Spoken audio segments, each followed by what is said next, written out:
جب اس نور مصطفیٰ نے رب ذوالجلال کی تسبیحات بیان کی نا، رب کو یہ انداز اتنا پسند آیا کہ اس کا نام احمد رکھ دیا۔ احمد کا معنی ہوتا ہے سب سے زیادہ رب کی حمد کرنے والا۔ بظاہراً دیکھا جائے تو آدم کی عمر 1000 سال کی ہے، نوح کی عمر 9.5 سال کی، ابراہیم کی 250 سال کی، اور دیگر انبیاء کرام جو صدیوں کے زمانے رکھتے ہیں ان کی عمریں ہیں اس زمانے کے اندر، لیکن ان کا نام احمد نہیں ہے۔ احمد صرف محمد مصطفیٰ کا نام ہے، اور احمد اسے کہتے ہیں جس نے سب سے زیادہ حمد رب کی بیان کی۔ جبریل امین سرکار کی بارگاہ میں آگے، دنیاوی سرکار مسجد نبوی شریف میں گھر میں مدینہ کا ماحول ہے، آ گئے۔ سیدہ فاطمہ الزہرا رضی اللہ تعالی عنہا ابھی ننھی معصوم بچی ہے، بچپن ہے آپ کا۔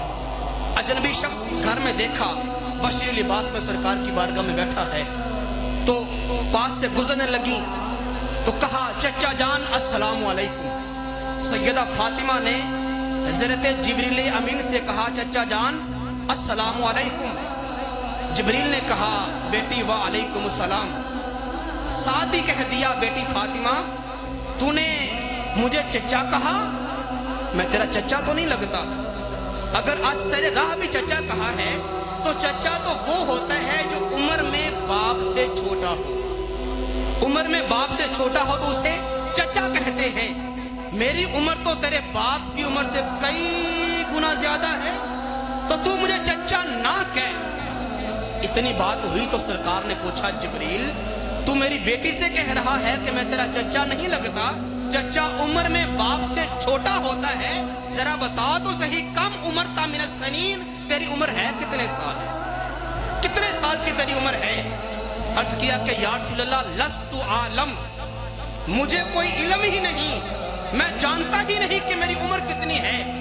پوچھا جبریل کچھ اندازہ تو ہوگا نا کہ تیری عمر کتنے ہزار سال ہے، یا کتنے صدیاں ہیں، یا کتنے زمانے بیت گئے؟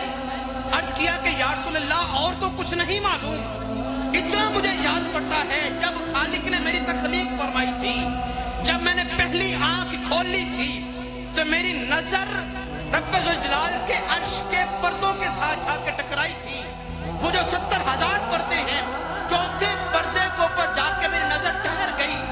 پوچھا کیوں؟ کہا کہ اس لیے کہ اس پردے کے اندر ایک خوبصورت ستارہ بڑی آب و تاب سے چمک رہا تھا۔ وہ ستارہ چمک رہا تھا، اس کی چمک ایسی کہ میں اس کو دیکھنے میں ایسا مست ہوا کہ دیکھتے ہی دیکھتے دیکھتے ہی دیکھتے مجھے کھڑے کھڑے وہاں پہ 70,000 سال گزر گئے۔ 70,000 سال گزر گئے، اس ستارے کو میں دیکھتا ہی رہا۔ پھر ایک وقت ایسا آیا کہ وہ ستارہ وہاں سے اوجھل ہو گیا، مجھے نظر نہ آیا۔ میں نے بڑا تلاش کیا عرش کے پردوں کے اندر، اور میں نے لامکان کے اور سدرہ کے پردوں کے اندر میں نے تلاش کیا، وہ ستارہ نظر نہ آیا۔ ڈھونڈتے ڈھونڈتے ڈھونڈتے ڈھونڈتے حضور 70,000 سال پھر گزر گئے۔ آخر کار وہ ستارہ اسی جگہ پہ دوبارہ طلوع ہوا۔ 70,000 سال کے بعد دوسری دفعہ پھر ایسے ہی چمکا، پھر غروب ہوا، پھر چمکا، پھر غروب ہوا، پھر چمکا، پھر غروب ہوا۔ حضور کیا کہنا کہ وہ ستارہ جو کبھی 70,000 سال کے بعد چمکا کرتا تھا، اس ستارے کو میں جبریل نے 72,000 مرتبہ دیکھا۔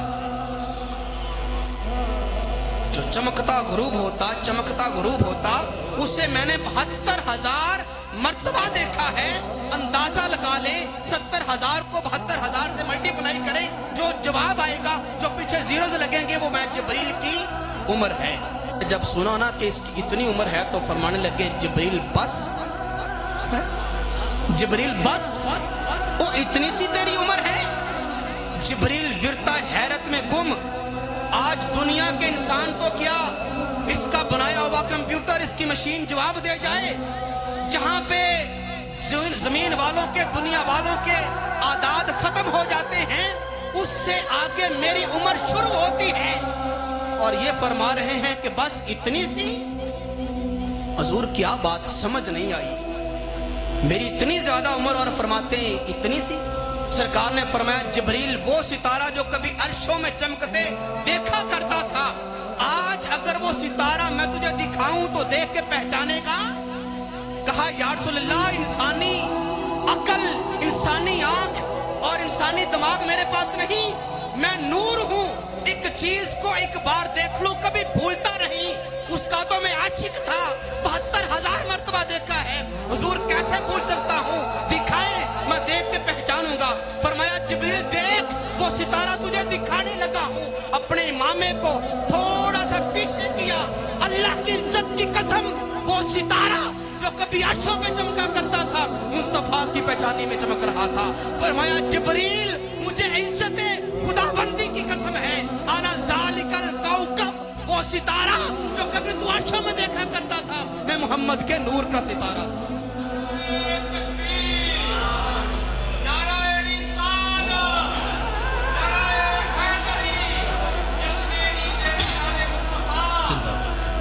فرمایا وہ ستارہ جو تو کبھی عرشوں میں دیکھا کرتا تھا وہ ستارہ میں محمد کے نور کا ستارہ تھا۔ کہا یا رسول اللہ اس بات کی تو مجھے سمجھ آ گئی کہ وہ ستارہ آپ ہی تھے، لیکن یہ سمجھ نہیں آیا کہ وہ ستارہ کبھی غروب ہو جاتا کبھی طلوع رہتا، یا تو چمکتا ہی رہتا یا پھر غروب ہو جاتا، کبھی دکھتا کبھی گم ہو جاتا۔ اس کی وجہ کیا تھی؟ فرمایا جبریل اس کی وجہ یہ تھی کہ جب وہ ستارہ تجھے دکھا کرتا تھا چمکا کرتا تھا اس وقت میں محمد کھڑے ہو کر رب کی عبادت کیا کرتا تھا۔ جب ستارہ تجھے نظر نہ آتا تیری آنکھوں سے اوجھل ہو جاتا تب میں محمد سجدے میں جا کے رب کی عبادت کیا کرتا تھا۔ جس نبی کا ایک ایک قیام 70 ہزار سال کا، جس کا ایک ایک سجدہ 70 ہزار سال کا، اس نبی کی عبادت کا کیا عالم ہوگا۔ اس عبادت پر خوش ہو کر، اس تسبیحات رکوع اور سجود پر خوش ہو کر عرشوں کے اندر رب ذوالجلال نے آسمانوں میں محمد مصطفیٰ کا نام احمد رکھ دیا۔ احمد وہ ہوتا ہے جس نے سب سے زیادہ رب ذوالجلال کی حمد بیان کی، سب سے لمبے لمبے قیام، سب سے لمبے لمبے رکوع، سب سے لمبے لمبے سجود اور سب سے زیادہ تسبیحات محمد مصطفیٰ کی ہیں، اس لیے آپ کو احمد کہا جاتا ہے۔ حضرات ذی وقار، یہ نورانیت مصطفیٰ ہے اور یہ نورانیت مصطفیٰ ہی تخلیق کے اول ہے۔ اس کے بعد خالق کائنات نے اس کائنات کو بنانے کا ارادہ فرمایا۔ ثم اراد اللہ ان یخلق الخلق، اللہ تبارک و تعالیٰ نے جب اس خلق کو تخلیق کرنے کا ارادہ فرما لیا، اس نور مصطفیٰ کو اللہ تبارک و تعالیٰ نے ابتداءً 12,000 نوری سال اپنے قرب کے اندر رکھا۔ 12,000 نوری سال اپنے قرب کے اندر رکھ لینے کے بعد پھر اس نور مصطفیٰ کو اللہ تبارک و تعالیٰ نے اگلے 12,000 جو تھے مقام محبت کے اندر رکھا، جو کہ محبوب بڑا خاص تھا نا، اس سے خالق کائنات نے اپنے قرب میں رکھا، پہلے گوش رحمت میں رکھا، پھر قرب میں رکھا، پھر مقام محبت میں رکھا۔ مقام محبت میں رکھ لینے کے بعد پھر اگلے 12,000 سال تک نور مصطفیٰ کو خالق کائنات نے مقام رجا کے اندر رکھا۔ پھر اگلے 12,000 جو تھے خالق کائنات نے اس نور مصطفیٰ کو مقام حیا کے اندر رکھا۔ یہ اللہ تبارک و تعالیٰ کے پرتو کے مظہر ہیں جن کے اوپر اللہ تبارک و تعالیٰ کے رحمتوں اور صفات کے عکس پڑھتے رہے۔ جب مقام حیا کے اندر 12,000 سال اس نور مصطفیٰ کو گزر گئے، اس کے بعد ایک وقت ایسا آیا خالق کائنات نے اپنی نظر کرم والی اور اپنی رحمت کی نظر اس نور مصطفیٰ کے اوپر ڈالی۔ جب یہ اس قابل ہو گیا نا کہ اب اس کے اوپر رب کی نظر ڈائریکٹلی پڑے، تو اب خالق کائنات نے مقام حیا میں اس نور مصطفیٰ کے اوپر اپنی کرم اور رحمت کی جب نظر ڈالی، سرکار فرماتے ہیں کہ اس کی حیبت اور اس کی دہشت سے میرے نور کو پسینہ آ گیا، میرے نور کو نور کا پسینہ آیا۔ وہ پسینے جب اس طرح کر کے اکٹھے کیے گئے نا، ان کے قطرے بنائے گئے، وہ قطرے 1,24,000 تھے۔ وہ میرے پسینے کے 1,24,000 قطرے تھے۔ ایک قطرے کو لے کر خالق نے عیسیٰ کو پیدا کیا، دوسرے قطرے کو لے کر موسیٰ بنایا، تیسرے سے ابراہیم کو، چوتھے سے اسماعیل کو، پانچویں سے شعیب کو۔ الغرض یہ سارے قطرے اکٹھے کر کے ایک ایک قطرے سے خالق کائنات نے نبیوں کی روحوں کو تخلیق فرما دیا۔ نبیوں کی روحوں کو میرے پسینے سے تخلیق فرمایا۔ فرمایا جب عالم ارواح کے اندر ان روحوں کی تخلیق ہو گئی، خالق کائنات نے جب ان کے اندر جان ڈالی، روحوں نے جب سانس لی اور ان کے سانس کی ہوا جب ان کے بدن سے باہر نکلی، اس ہوا کے ذریعے خالق کائنات نے ساری امتوں کے اندر جتنے بھی متقی پرہیزگار اور ولی اللہ تھے سارے نبیوں کی ہوا کے صدقے سے پیدا فرما دیے۔ فرمایا جابر تو نے سوال کیا تھا کہ یا رسول اللہ بتاؤ وہ کون سی ایسی چیز ہے جسے خالق نے سب سے پہلے تخلیق فرمایا؟ تو جابر خالق کائنات نے میں محمد کے نور کو اپنے نور سے سب سے پہلے تخلیق فرمایا، والخلق کلہم من نوری، اور ساری تخلیقات ساری مخلوقات پھر آگے میرے نور سے آگے تخلیق ہوئی ہے۔ فرمایا جابر سن لے، یہ جو عرش ہے یہ بھی میرے نور سے بنا، یہ فرش بھی میرے نور سے بنا، جنت و جہنم بھی میرے نور سے حصہ لے کے بنائے گئے، یہ شمس و قمر بھی میرے نور سے بنے ہیں، یہ انسان کے دماغ میں پائی جانے والی جو عقل ہے فرمایا وہ بھی میرے نور سے ہے، اور کائنات کا ذرہ ذرہ فرمایا میرے نور سے ہے۔ انا نور من نورہ والخلق کلہم من نوری، میں ڈائریکٹ اللہ کے نور میں سے پیدا کیا گیا اور کائنات کو خالق نے پھر آگے میرے نور سے تخلیق فرمایا۔ حضرات ذوالفقار، خالق کائنات نے ساری کائنات کو آپ کی نورانیت کے صدقے، آپ کی نورانیت کے طفیل تخلیق فرمایا، اور یہ بھی آپ نے سماعت فرما لیا۔ خالق نے فرمایا کہ یا محبوب، اے میرے محبوب، ہم نے کائنات کو تخلیق اس لیے کیا، فخلقت الخلق ان اعرف کرامتک ومنزلتک علیہ، کہ میرے نزدیک جو آپ کا مقام اور مرتبہ ہے ساری کائنات والے وہ جان لیں۔ ہم نے آپ کی پہچان کی خاطر کائنات کو تخلیق فرمایا، اپنی پہچان کی خاطر آپ کو اور آپ کی پہچان کی خاطر کائنات کو تخلیق فرمایا۔ تو فرمایا میں رب کے نور سے ڈائریکٹ نور ہوں اور ساری کائنات میرے نور سے خالق نے تخلیق فرمائی ہے۔ حضرات ذوالفقار، اس کے بعد خالق کائنات نے اللہ تبارک و تعالیٰ نے محبوب کے نور کو پھر عرش کے پردوں کے اندر رکھنا شروع کیا۔ یہ جو عرش کے پردے ہیں یہ 70,000 اللہ پاک نے پردے بنائے، ایک ایک پردہ اور دوسرے پردے کے مابین جو فرق ہے، فاصلہ ہے، وہ 70,000 سال کا ہے۔ عرش کے 70,000 پردے ہیں اور ایک سے دوسرے کے مابین 70,000 سال کا فاصلہ۔ عرش کی چھت کے اوپر کرسی ہے، کرسی کے اوپر پھر آگے لا مکان ہے، عرش سے نیچے جو ہے وہ سدرۃ المنتہا ہے، سدرۃ المنتہا سے نیچے مقام افق، اور مقام افق سے نیچے 7ویں آسمان کی چھت، پھر چھٹا، پھر 5واں، پھر چوتھا، پھر پہلا، پھر آگے اخلاق اور پھر آگے یہ زمین، یہ ایک ترتیب ہے۔ تو عرش کے 70,000 پردے خالق کائنات نے بنائے ہیں۔ یہ پردے اللہ تبارک و تعالیٰ کی صفات کے پردے ہیں۔ ایک پردہ صفت عبودیت کا پردہ، صفت صبر کا پردہ، صفت صدق کا پردہ، صفت رحمان کا پردہ، صفت رحیم کا پردہ، صفت کریم کا پردہ۔ اگر یہ رب ذوالجلال کی صفات لکھی ہوئی ہیں، یہ ساری صفات اللہ تبارک و تعالیٰ نے ان پردوں کے اندر رکھی ہوئی ہیں۔ ایک ایک پردے کے اندر ایک ایک صفت کا رنگ ہے، ایک ایک پردے کے اندر محبوب کی نورانیت کو خالق کائنات نے 70,000 سال تک رکھا۔ عجیب بات ہے، 70,000 سال تک ایک ایک پردے کے اندر محبوب کی نورانیت کو رکھا۔ سوال یہ اٹھتا ہے کہ مولا کیوں رکھا؟ پہلی بات تو یہ کہ اتنا لمبا عرصہ محبوب کو ایک ایک پردے کے اندر رکھا جا رہا ہے، یا باری تعالیٰ کیوں؟ فرمایا انسان اس لیے کہ میں یہ چاہتا تھا، چونکہ یہ میرے صفات کے پردے ہیں، جب میرے محبوب کی نورانیت ان پردوں کے اندر رہے گی میرے محبوب کے اوپر میری صفتوں کا رنگ چڑھ جائے گا، میرے محبوب کے اوپر میری صفات کا رنگ چڑھ جائے گا۔ جب صفت رحمان کے اندر میرے محبوب کو میں رکھوں گا اس کا رنگ چڑھے گا، میرا محبوب ظاہراً رحمان بن جائے گا۔ صفت رحیم کے پردے میں رکھوں گا اس کا رنگ چڑھے گا، محبوب رحیم بن جائے گا۔ صفت کریم کے پردے میں رہے گا اس کا رنگ چڑھے گا تو کریم بن جائے گا۔ صفت غفار کے پردے میں رہے گا اس کا رنگ چڑھے گا تو محبوب غفار بن جائے گا، قہار بن جائے گا، اول بن جائے گا، آخر بن جائے گا، ظاہر بن جائے گا، باطن بن جائے گا۔ تو جو صفات میں رب ذوالجلال کی ہیں ان کا رنگ میرے محبوب کے اوپر چڑھ جائے گا، تو جیسے میں ہوں میرا محبوب میرے ہی جیسا دکھنا شروع ہو جائے گا۔